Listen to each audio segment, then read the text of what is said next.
વરીનગરના કાપડી વિસ્તારમાં શ્વાનોનો આતંક વધ્યો। એક જ દિવસમાં 4 વ્યક્તિઓ પર હુમલો। દેવગઢ વરીનગરના કાપડી વિસ્તારમાં શ્વાનનો આતંક વધી રહ્યો છે। પ્રાપ્ત માહિતી અનુસાર શ્વાનના હુમલાની 2 અલગ-અલગ ઘટનાઓમાં એક મહિલા, એક યુવક અને 2 બાળકો સહિત કુલ 4 વ્યક્તિઓ ઘાયલ થયા છે। આ ઘટનાને કારણે સ્થાનિક રહેવાસીઓમાં ભયનો માહોલ ફેલાયો છે અને તાત્કાલિક પગલાં લેવાની માંગ કરવામાં આવી રહી છે। પ્રથમ ઘટનામાં નગરના વોર્ડ નંબર 3માં એક બાળકી પર શ્વાને હુમલો કર્યો હતો અને બાળકીને બચાવવા ગયેલા તેના કાકા પર પણ શ્વાને હુમલો કર્યો હતો, જેના કારણે બંનેને ઈજા પહોંચી હતી।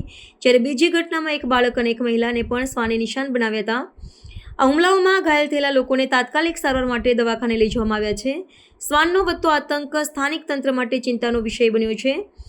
નગરપાલિકા દ્વારા આ સમસ્યાના નિવારણ માટે અસરકારક પગલાં ભરવામાં આવે તેવી લોકો આશા રાખી રહ્યા છે। શ્વાનના ખસીકરણ અને નિયંત્રણ માટેના કાર્યક્રમોને વેગ આપવો જરૂરી છે, જેથી આવા હુમલાઓનું પુનરાવર્તન અટકાવી શકાય અને લોકો સુરક્ષિત રીતે રહી શકે। મારું નામ નિજામ સલાટ છે। હું કાપડીનો રહેવાસી છું અને વોર્ડ નંબર 3માં હું રહું છું। ને સવારના દરમિયાનની અંદર કોતરાનું ટોળું ઊભું હતું, એની અંદર મારી ભત્રીજી આવતેલી ને એના ઉપર હુમલો કર્યો હતો। એને બચાવવા જવા માટે ગયો ને મારા પર બી હુમલો થયો, તો એને પણ બી કમરના ભાગે કૂતરું કરડ્યું અને મને બી ડાબા પગે કૂતરું કરડ્યું ને અમે સિવિલની અંદર સારવાર લીધી।